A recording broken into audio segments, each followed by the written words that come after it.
Di saat kita ngomongin suatu anime dan manga, apalagi kalau ngomongin yang genre-nya itu shonen action, seringkali karakter tersebut punya kekuatan super. Seperti Chainsaw Man dengan MC-nya Denji yang punya kekuatan membuat dia menjadi manusia setengah gergaji mesin yang bisa menggergaji lawan-lawannya. Dari kekuatan super yang dimiliki karakter tersebut, ada hal yang gua rasa basic banget di tema penulisan cerita ya, tapi itu gue suka banget. Gue suka banget ketika kekuatan karakter tersebut punya hubungan sama kepribadian karakter, punya hubungan juga sama latar belakang karakternya. Jadi kekuatan yang dimiliki itu bisa ya kayak representasi kepribadiannya. Ini video analisis tapi nggak analisis banget sih. Ini video level permukaan banget. Gue cuma mau cerita kenapa gue suka banget sama hal ini gitu. Yang gue rasa keren aja. Yang gue suka dari misalnya suatu karakter itu punya kekuatannya itu jadi kayak semacam perpanjangan dari kepribadian karakter ya, adalah itu bisa memperdalam penulisan karakternya. Rasanya itu kayak apa ya, kayak kesannya kekuatannya sama si karakternya tuh jodoh banget. Dan apalagi kalau misalnya semua kekuatannya itu ada hubungannya sama kepribadian karakter, itu gue suka banget. Kayak power system Hunter x Hunter nen-nya itu apa ngasih major spoiler, kekuatan yang dimiliki tiap karakter Hunter x Hunter itu selalu ada kaitannya sama kepribadian seseorang. Dan ini udah jadi bagian dari penulisan cerita Hunter x Hunter dari awal. Mau itu karakter yang baik atau karakter yang jahat, kekuatannya selalu berkaitan sama kepribadian mereka. Kayak gue suka banget sama Hunter x Hunter. Untuk hal ini juga yang bikin gue suka sama Demon sebagai karakter pure evil di series Frieren. Kekuatan sihir mereka ini yang sangat kuat juga dapat dikaitkan dengan kepribadian Demon ya. Yang konflik yang hubungannya berkaitan sama sihir selalu berani nyerang duluan untuk menunjukkan superioritas kekuatan sihirnya. Namun hal tersebut juga jadi kelemahan mereka yang gak mau melakukan hal licik kalau berantemnya pakai sihir dan selalu nyerang direct gitu. Emang sih gue suka banget gitu kalau misalnya kekuatan karakter itu jadi ada kaitannya sama kepribadiannya. Cuma kadang ya sebenarnya gak harus gitu loh, asalkan ya eksekusinya bagus. Yang bertolak belakang juga gak apa-apa. Kayak contoh aja Okuyasu Nijimura dari JoJo Part 4 yang dablok banget. Mungkin di gua rasa kekuatannya lebih cocok buat orang pintar, tapi di Okuyasu Nijimura walaupun cocok itu tapi kayak bukan representasi kepribadian dia sepenuhnya. Kekuatan dia itu bisa menghapus ruang yang ada di depan yang dia sentuh. Jadi dia bisa membuat suatu hal jadi deket banget itu karena ruang di dekatnya dia itu dihapus. Menghapus ruang ini udah OP banget kekuatannya dan harusnya jadi perpanjangan dari kepribadian suatu karakter yang pintar. Tapi di satu sisi Okuyasu ini dablek banget. Jadi kesannya kekuatan yang OP ini sangat inner. Jadi bertolak belakang banget itu. Tapi mungkin kekuatan ini bisa jadi masih perpanjangan kepribadian Okuyasu juga karena cara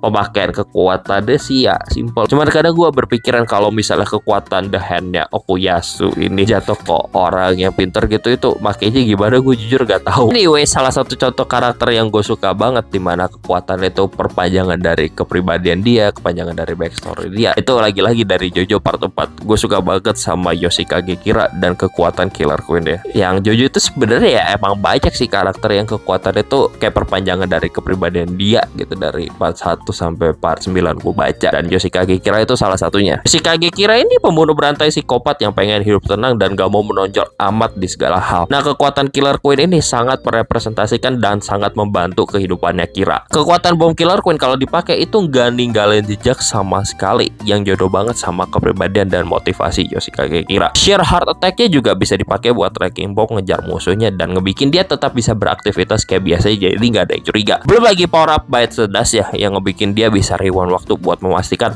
langkah hidupnya dia itu sempurna. Overall thoughts gue sebagai penutup ya, pokok gue suka banget gitu kalau misalnya kekuatan karakter itu ada kaitannya sama kepribadian karakter tersebut, yang gue rasa keren aja. Banyak tema yang bisa dieksplorasi gitu loh, yang menarik gitu dari segi penulisan cerita, dari kepribadian karakternya, kekuatannya gitu-gitu. Tentu video ini cuma sebagian contoh, yang mungkin lo juga punya apa ya contoh lainnya ya, tulis aja di komentar. Tapi belakangan ini contoh lainnya mau gue mention sih, yang lagi gue suka itu ada manga namanya Ichi the Witch, itu dari Weekly Shonen Jump. Itu Ichi the Witch ini manga fantasi gitu, penyihir, dan gue suka banget dia ini kekuatannya penyihir tapi dia juga pemburu. Jadi dia cara make kekuatan sihirnya itu berkaitan erat sama cara dia berburu, itu unik banget, itu gue suka banget. Pokoknya gitu aja sih ya video pendek gue, jujur cerita pendek gak jelas juga sih kenapa gue suka banget sama hal ini yang gue rasa basic dan sering banget dipakai, tapi ya udah gue suka aja sih. Anyway, udah gitu aja.